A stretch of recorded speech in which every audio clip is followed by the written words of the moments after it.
and welcome back to another NAPC Population Health Chat. I'm Dr Leena Patel, a Health Education England Population Health Fellow, and today I'll be speaking to Dr Matthew Harris, Senior Lecturer in Public Health Medicine at Imperial College London. Morning, Matt. Morning, Leena. So today, Matt, we wanted to spend some time talking about an outreach population health initiative that's based on an international model that I know you have some experience with. And this is a model that's had some real success in improving the health and well-being of the people it served. Could you tell us a little bit more about the model and how you got involved? Absolutely. Thank you for having me, Leena. This is a model of primary care that in Brazil, actually. It's called in Brazil the Family Health Strategy. Used to be called the Family Health Program and then was rebranded. This is a primary care system that originated in the northeast of Brazil in response actually to a cholera epidemic at the time. And this is a bit back in the early 90s, late 80s. Very much based on community health workers providing geographically delineated care and support to all households in small micro area regions of around 200 households each. And they experimented with that back in the early 90s in response to the cholera epidemic, as I mentioned, by the community health workers providing oral rehydration sachets to every household in their little patch, if you like. And it was so successful, in fact, it actually served to eliminate the cholera epidemic at the time, that they decided it would be sensible to, if you like, potentiate the work of the community health workers by including within that model nurses to manage and support the community health workers, and then in addition to nurses, nurse auxiliaries providing vaccinations, immunizations and screening programs, and then even further they provided primary care doctors eventually in the mid-90s to actually create what is essentially a primary care team. So those teams, essentially the model is a GP, a family doctor, much like we have here in the UK, a nurse and nurse auxiliary, and between 4 and 6 community health workers, and that is the primary care team. And that model, if you like, that's completely geographically delineated, so there's no overlap or gaps in between each area, has scaled now to the entire country, serving over 70% of the population, which for a country of that size, magnitude, a population of 250 million, and some extraordinarily remote, difficult, hard to reach regions, that's really some achievement. Yes. I got involved in that really rather fortuitously. After I left medical school in the late 90s, I, for one reason or another, went to Brazil and actually started working there as a family doctor. I revalidated my medical degree. I took all their medical school exams and I became a family doctor in a small rural health post in the northeast of Brazil, in the state of Pernambuco, and I had 5,000 residents on my practice list, and I was one of those doctors, if you like, that was part of a team with the nurse auxiliary, and I had 4 community health workers in my team. Yeah. I think that was a quite an unusual experience. I worked in that setting for about 4 years before returning to the UK, where I saw actually some really significant opportunities to learn from that model of primary care here in the UK as well. Yeah. And we are here in the UK, there's a big focus on preventative medicine and really integrating health and social care. I guess people and organisations are doing it differently all over the country. We're seeing more social prescribers, we're seeing more community health champions, a number of different roles. Is there a role for the community health worker here in the UK, or actually is there even space for them here in the UK? Well, I think that's a really, really good question, because, of course, we already have a very crowded landscape, an ecosystem in the NHS, particularly in primary care, and we have an awful lot of what we would consider to be community health workers here as well. So to some, this might not feel like a model that's particularly different. But when you look carefully at not only what the community health workers do in Brazil, but the way that they're deployed, there are some really pretty important and fundamental differences in that model compared to what we do in the UK. And I like to think of it as three core features in the model that makes it different. The first is that the community health workers provide their very comprehensive array of health promotion and social care support. That's really what we might call is cradle to grave. It's a life course approach. So they will be involved in supporting families and all individuals within households, whatever their age, whatever their occupation, whatever their health condition and health status. So pregnant women, babies, children under the age of 5, adolescents, young adults, all the way through to the elderly, and even situations where people might even be requiring palliation.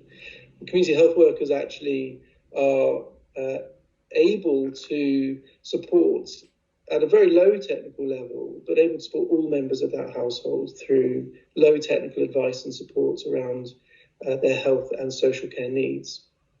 The second really important aspect that I like to think of that's very different to that which we do here in the UK is that they're providing a universal offering.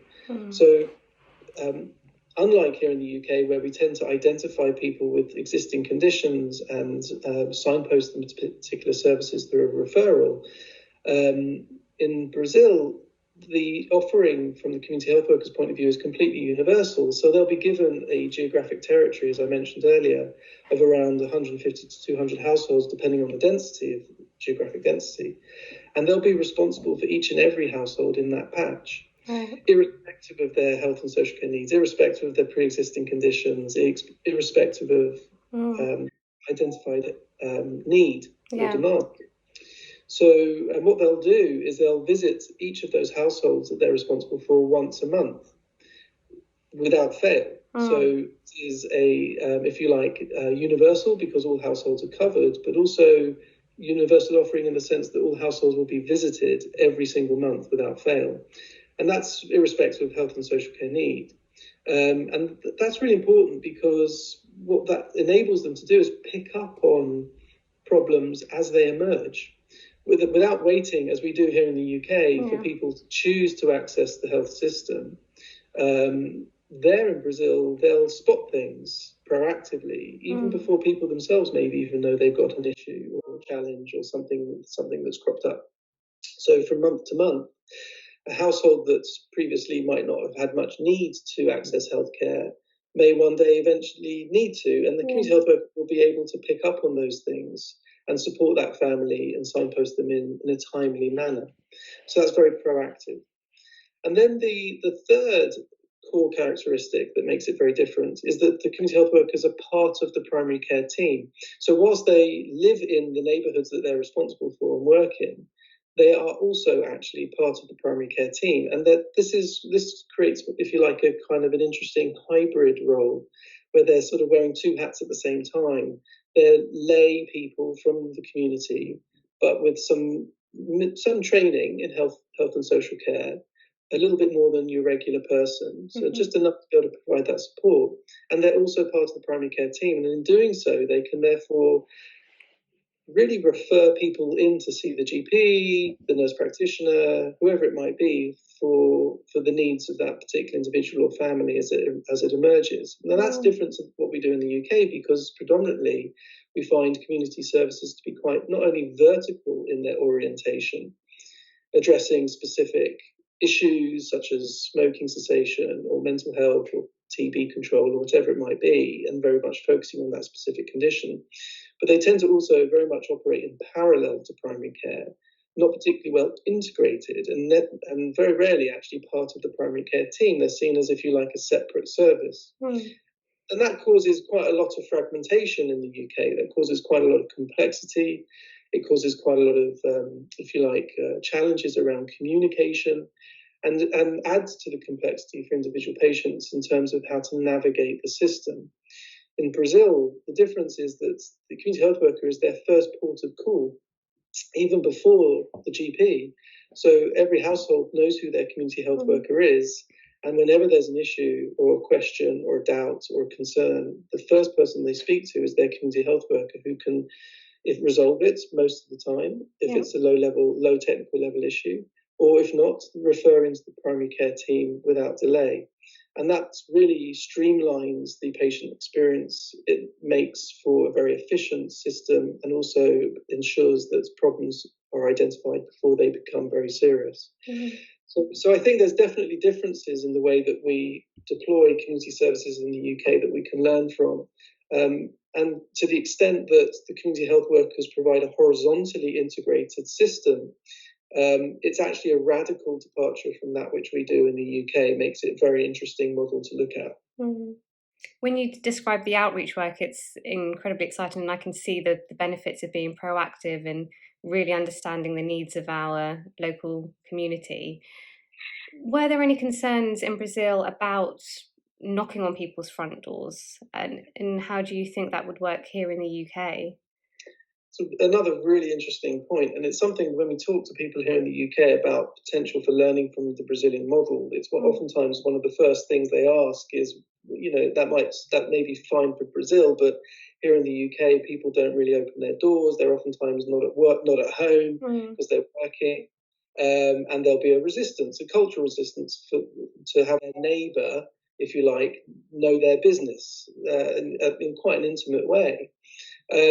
All I can say is that in Brazil, they definitely did also have that concern at the very beginning. Okay. But now, nearly 30 years of experience, they can't live without their community health worker system, and they rely on it heavily and very dependent on it because they become such a trusted part of the community, such an integral link to the healthcare system for households.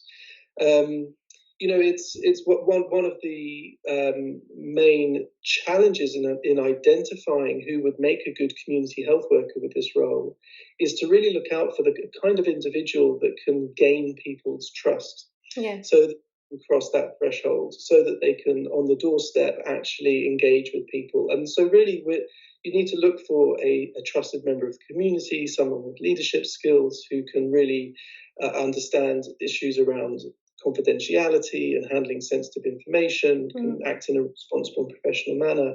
These sorts of characteristics and qualities are really important in a community health worker, much more than actually understanding an awful lot about health. Yes. Much important is being able to gain people's trust. But in Brazil, all I can say is that now they have 250,000 community health workers serving 70% of the population. So, this is an eminently scalable model. Brazil has proven it to be completely scalable and of extraordinary effect as well. To your point around also gaining access, there is, of course, the issue here in the UK, people oftentimes not at home. But one of the key features of the community health worker is that they, of course, live in the neighbourhood that they are looking after, that they're responsible for. So, in effect, the community health workers are kind of on call all the time, which, again, is a challenge for someone in that role. What it means is that once you've gained the trust of household members, they can oftentimes stop you in the street, ask you a question here and there, remind you, the community health worker might remind them that they've got an appointment the next day, or ask them about their screening, or their immunizations, and oftentimes these conversations happen in the street. Right. And at all hours, they may be contracted in Brazil as they are for 40 hours work a week, between hours of 8 and 5, but they do an awful lot of work outside of those hours as well. And so again, the community health worker, by being, if you like, having to be available all the time, you're looking for a particular kind of individual that just loves doing that sort of thing and contributing to the community in that way. And who do you see, supporting the community health workers in terms of line management and training and development? Who's responsible for them?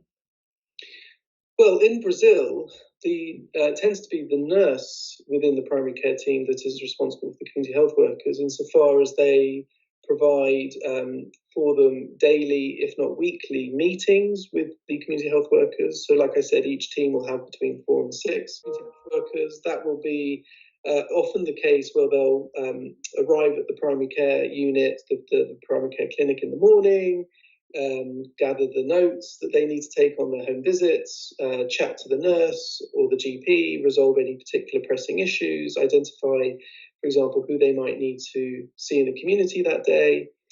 And then once a week, they might have a team meeting where they'll resolve important clinical issues that might emerge in their little micro areas, possibly do some on-the-job training, discuss a clinical condition and a bit of further education around that particular issue and how it's treated, any updates from the government.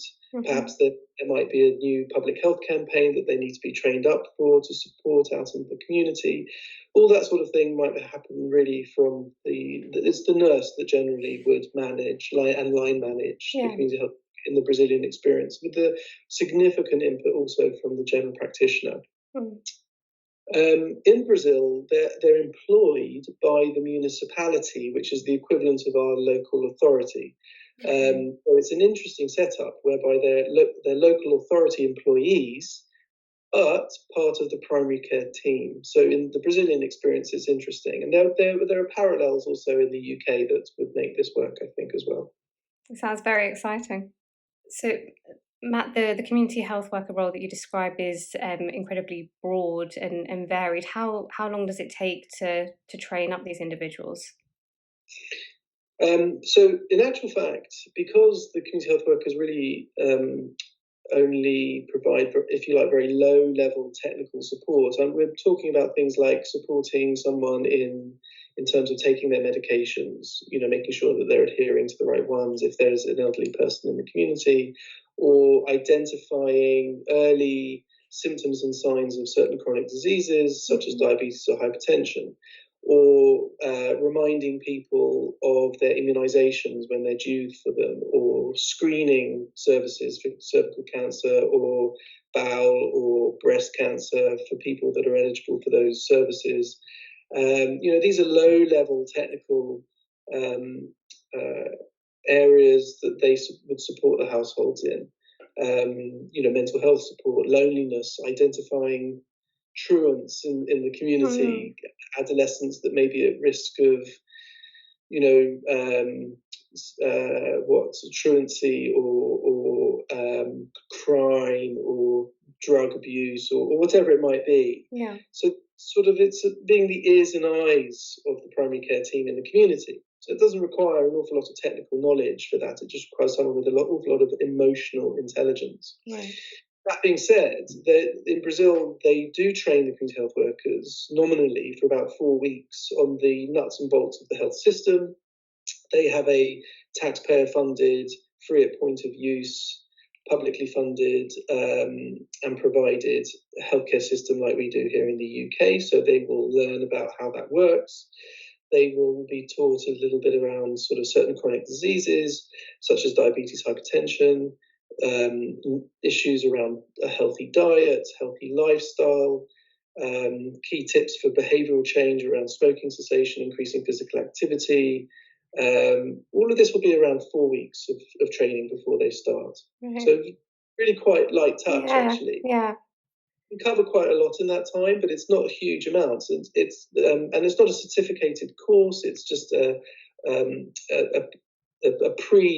pre-employment training course to feel enabled to deal with some of the most common issues that they might find in the community. Now, in Brazil, of course, different context to here. They'll also cover things like Hansen's disease, which is leprosy, of course, which was very prevalent in the community where I used to work. And of course, tuberculosis and dengue fever and malaria, schistosomiasis. But these aren't conditions that we see here in the UK very frequently. So, the training for an equivalent role in the UK might not have that included. Right. But there might be other things, for example. And then really the community health workers go through on-the-job training. So as I mentioned before, a nurse in charge of community health workers doing her job well, or his job well, I should say, is someone who would actually provide on-the-job training on a weekly basis to top up that which community health workers had received already at the beginning and respond to any additional queries and take the opportunity to provide further reading and some small group education activities and such like. There are other things, I should say, that the community health workers do that we've come to know as social prescribing. In Brazil, they don't give it a name because it's just something that they do, the community health workers. They might put on, for example, in their little micro areas, if there are, for example, elderly people in need of more sort of social contact because they live alone or something like that, they might put on a Tai Chi group for a dozen, of their more elderly people in their community. Or the community health worker might, for their pregnant women, at any one time, they might have half a dozen to a dozen pregnant women in their community of 500, 600 people. They might put on a knit and natter group or something like that. So here we'd call it social prescribing, but there they just call it their job. It sounds like great community engagement that's come out of it as well. Exactly what creates that sort of sense of community cohesion. It's what's the fascinating part of the role is because they act at the individual level, the household level, and the community level in that small micro area of around 150 to 200 houses. And if you tessellate up that role across multiple micro areas of 150 to 200 houses, you begin to see large-scale shifts in community spirit. Each of those community health workers are doing those sorts of things in their respective areas. And so you start to see community cohesion, greater involvement, participation, engagement with the health system, taking ownership in being involved in the kind of choices that the community need to be involved with, the kind of healthcare that's being delivered, or participation. You start to see a lot more of that. It would be very, very unusual in the Brazilian context for someone to remain isolated at home without any social contact. It would be very unusual because of the community health worker. Here, we often hear of somebody dying in their home and not being discovered for a week and a half. That wouldn't happen in Brazil because, of course, you have the community health worker checking in on every household on a frequent basis. And it's that sense of cohesion, that sort of matrix of that fabric, if you like, that's being built by the community health worker that I think is a really intangible but really, really important asset within the primary healthcare model. As this was rolled out and community health workers were being deployed, did you notice any changes in your workload, your work pattern, who you were seeing? What were you finding? Well, I arrived in the primary healthcare team when the community health workers were already in post, actually. They'd already been there for about a year. So I didn't personally notice a difference, but my colleagues would all comment on the fact that the kind of case mix that you see, and it certainly was my experience as well, the kind of case mix you see in primary care from the doctor's point of view is one where these are people that only the doctor really could see. These are actual clinical problems. Rather than, as is often the case, people coming in for a chat or a repeat prescription or something else that actually could be done in the community. So what you see is a differentiation of your clinical practice to the point where that which can be dealt with, low-level technical issues, low-hanging fruit, is dealt with by the community health worker, and the GP just isn't bothered by those sorts of things. They're responsible for seeing people that actually need clinical care, because the health worker identifies those people very, very well, and filters out, if you like, those people that don't need to be seen by the GP. And that sometimes requires a bit of navigating. Community health workers also need to learn what does and doesn't need to be referred. But over time, you definitely do see that take place. In an area where the community health workers will be first in post, you might see an uptick in demand, of course, as households are revealed, if you like, in terms of their need. But eventually that plateaus out and you start to see a better differentiation of your clinical care. So you're describing a more appropriate workload for a GP.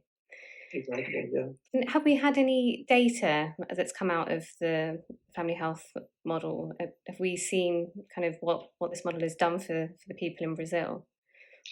Absolutely. I'd say it's probably one of the firstly most scaled primary care systems in the world, but also one that's for a low middle income country, one that's been most studied. It's when I returned from Brazil back in 2004, there was very little research done on the primary care system. So really in the last 10, 15 years, we've seen an explosion of research at national level, looking at the impact of the primary care system, the family health strategy, as I mentioned. So, and some of it's actually come out of Imperial College, which I'm pleased to say.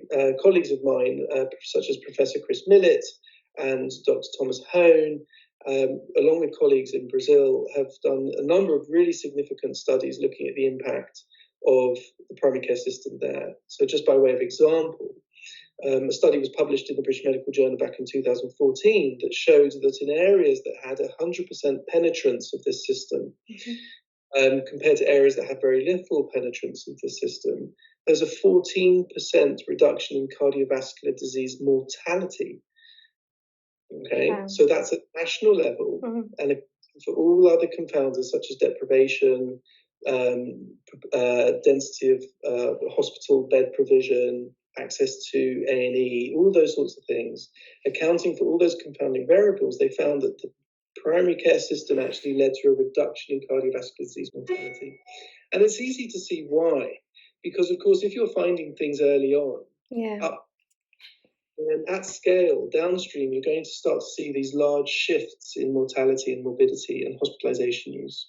There's to show that the primary care system there, by virtue of the fact that you have community health workers, has led to a reduction, significant reduction in care sensitive hospitalizations for the same sorts of reasons, particularly for things like asthma, diabetes, hypertension, stroke. Hospitalizations for these conditions are reduced because of better management, better detection, diagnosis, better adherence to medicines, and so forth. So it's definitely having an impact. We've seen improvements in what we call horizontal equity, which means those areas that most need the healthcare are getting that healthcare. And in addition to that, we're seeing an impact on equity of access in terms of ethnicity. So people from Black and minority ethnic groups in Brazil are getting improved access to healthcare as a result of this system, and with the knock-on effect of improved morbidity and mortality rates as well. So there's an awful lot of research that's out there since over the last 10 years that's showing that this is a system that not only is scalable, it's also very, very effective. I might just add one note on the cost of the system, because of course everything has a price tag. And one might say that this is, it's such a scaled system, it must have cost a fortune. Health economists have shown that actually this system only costs $50 per person per year. So again, this is what we might call, even though it's a system innovation, a very frugal innovation, because it's a very affordable delivery model. By virtue of the fact that if you think about what a community health worker is doing, you have a single individual responsible for a small area doing lots of things. It's far more efficient than having lots of people doing just a few things across a wider area. So by virtue of the fact that you have this, if you like, rationalization of the roles and responsibilities within the primary care team, it's actually a very, very affordable system, costing really very little compared to that which we have in the UK, where we're spending in excess of £5,000 per household on health and social care. So it's a very, really, really very interesting model. It is. And I guess for people who are listening, for who this has resonated with, how can they get started? What are the next steps for them to start introducing something like this? Well, it's really, these are exciting times, because we're actually launching a pilot of this approach in Westminster Council, actually in London, over the next few months, which will be running for a year. So we'll be evaluating its impact and assessing its acceptability and feasibility. But importantly, the National Association for Primary Care, we're very happy to partner with because they will be as well supporting this model and exploring how it can be integrated into existing primary care practices. It's a complex landscape, of course, but this is a role, the community health worker role is not one that we currently have in the UK. So definitely there are resources that we can share around this particular role.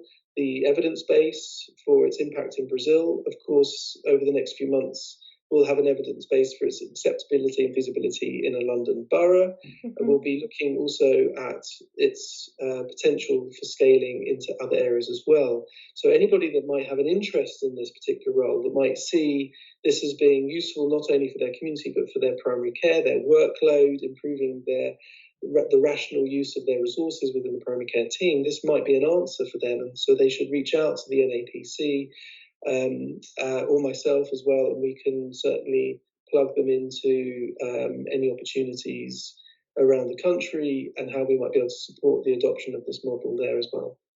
Thank you, Matt. Thanks for such a great conversation. Hopefully our listeners have enjoyed it as much as I have. And NAPC will be back soon with another podcast. Thank you for listening.